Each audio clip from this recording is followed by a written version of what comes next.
আমার বন্ধুগণ, উলামায়ে কেরামের মধ্যে বিশ্বের শ্রেষ্ঠ তাফসীরকারক আল্লামা সাঈদী রাহিমাহুল্লাহ বর্তমান বিশ্বের যত তাফসীরকারক আছে, বিশেষ করে বাংলাদেশের, সবই তার অনুসরণ করা তার ছাত্র। ঠিক কিনা বলেন?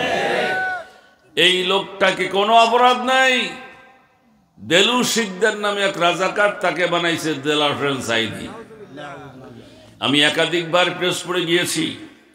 40 জন মুক্তিযোদ্ধা আল্লামা সাঈদীর পক্ষে বই লিখেছেন। সে বই এক কপি আমার কাছে আছে।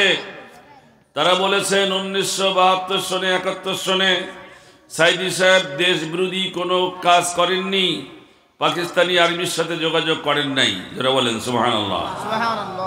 এই লোকটাকে মিথ্যা মামলা দিয়া 13টা বছর জেলখানায় রেখে যখন দেখলো আর মরে না, ওনার দাবি কি, আমি আর একবার জনতার সামনে আসতে চাই এবং কোরআন বুকে নিয়ে আসতে চাই।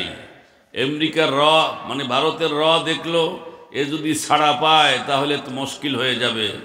সেই জন্য এই দেশের জনগণের কণ্ঠ, চিন্তা চেতনা ইসলামের দিকে যাবে, ভারত বিরোধী হবে। সেই জন্য ভারতের একটা মুখ্যম সুযোগ খুঁজলো সাঈদীকে কেমনে মারা যায়।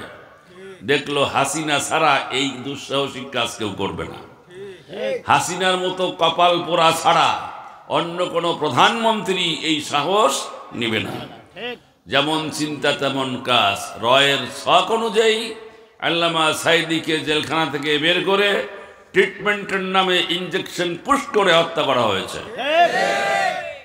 ওনাদের ভাষায় জঙ্গি হত্যা হয়েছে, ওনাদের ভাষায় সন্ত্রাসী, ওনাদের ভাষায় ধর্ষক, ওনাদের ভাষায় খুনি। আর বিশ্বের 200 কোটি মুসলমানের কলিজার মধ্যে আল্লামা সাঈদীর চেহারা ফুটে উঠেছে।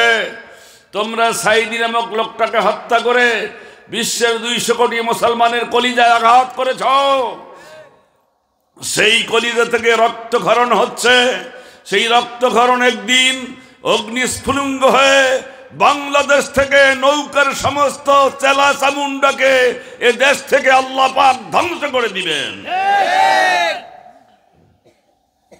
আল্লাহ পাক ছাড় দেন, ছেড়ে দেন না, তার বাস্তব প্রমাণ। ঠিক কিনা?